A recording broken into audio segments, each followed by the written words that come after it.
សន្យាមានពាក់ព័ន្ធជាមួយនឹងអ្នកផ្សេងព្រោះដោយដែលយើងបានចាយើងមិនតវ៉ាយើងអាចនឹងសងព្រេងមួយយកយើងដើរទៅពីនេះមានស៊ីអត់ស៊ីក៏យើងមិនគិតក្រែងហើយបងនេះថ្ងៃពី3ថ្ងៃគេនាំបងស្រីនេះថ្ងៃទៅចូលគេជុំជួបបងទៀនអូនណាបងមិនចង់ជួបស្រីអីមុខក្រៅពីសម្ដីអូនថ្មីចាដោតណាអូនថាក្រដោយបងមាននិស្ស័យបានប៉ាស្នេហាក៏មិនជាចិត្តស្មោះត្រង់ត្រូវការពេលណាហៅមកចង់បើកទ្វារជីងចូលស្រែកដូចហងមានអារម្មណ៍ចង់រួមភេទតែបងមិនចង់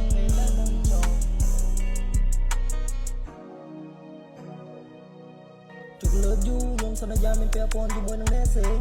ព្រោះដោយដែលយើងបានចាយើងមិនតវ៉ាយើងអាចនឹងសងព្រេង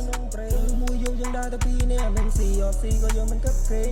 ហើយបងនេះថ្ងៃពី3ថ្ងៃគេនាំបងស្រីនេះថ្ងៃទៅចូលគេ